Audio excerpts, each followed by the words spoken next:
I remember my dad being one of the parents yelling, but I think it was all out of emotion. I didn't get involved. I was too young, but I saw, parents were fighting, and as a kid, you don't typically like to see that kind of thing. So you're from. Tell me about Aylmer. You've lived in Aylmer all your life? No, I've moved here in 2007 from Alberta. I'm an Eastern Ontario boy. Lived 10 years in Alberta and moved back home in this region in 2007. Do you get the whole French and English thing, considering you were in Alberta and all that? I understand the whole thing, absolutely. For 10 years, I was the one that was with my language. It was my first language, being a minority in a province. I fought for my language on a regular basis. So for me, my language is very important, and I've raised all three of my children to make sure that for them, the French language has to be an everyday spoken language for them, so they don't lose it. You're from Alberta. You have to describe Aylmer in terms of not only it's a small town, but it is unique in the sense that a lot of English people and French people get along here. Yeah, absolutely. There's a lot of English and a lot of French people.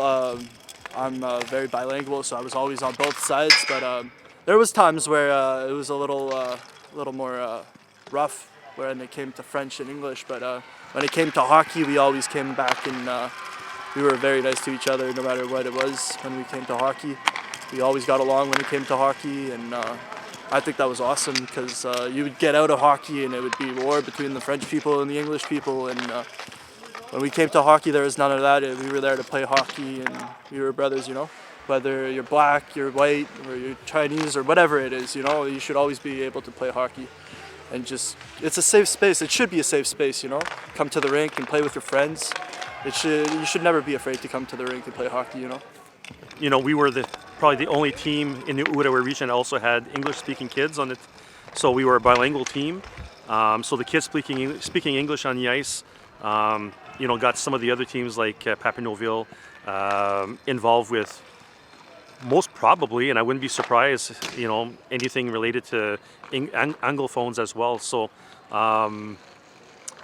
I've also heard that, the rivalry with Gatineau, it's always one that I've known and heard of probably a little bit more than Papineau, but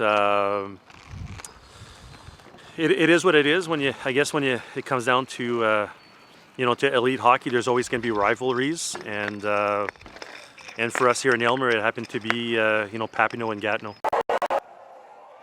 But looking back on this footage, it was definitely the most violent brawl I've been a part of.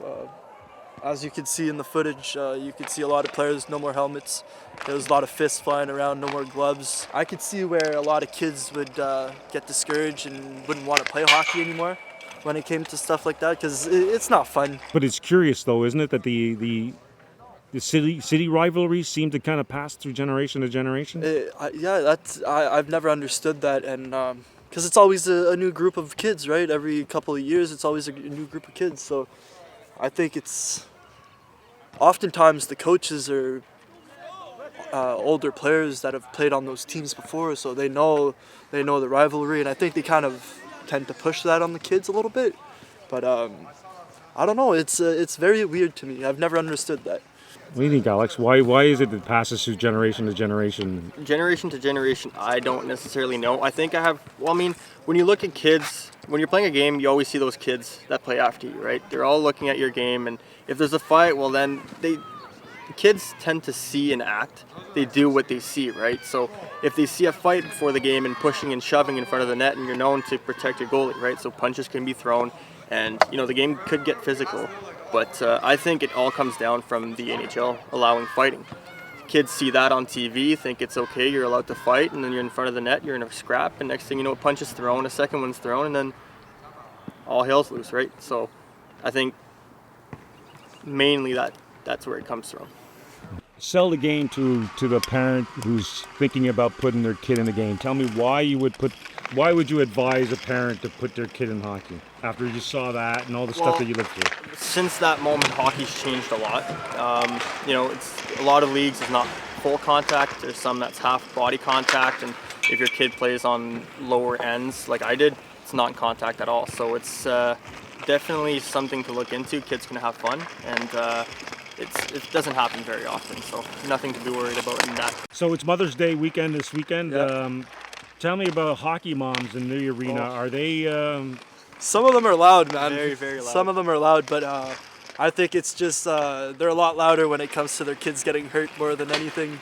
When there's a penalty on their kid or something like that. I remember one mom in particular, our buddy Juice, Justin. His mom was always loud, telling us to skate as hard as we could, but she was all full of emotions, right?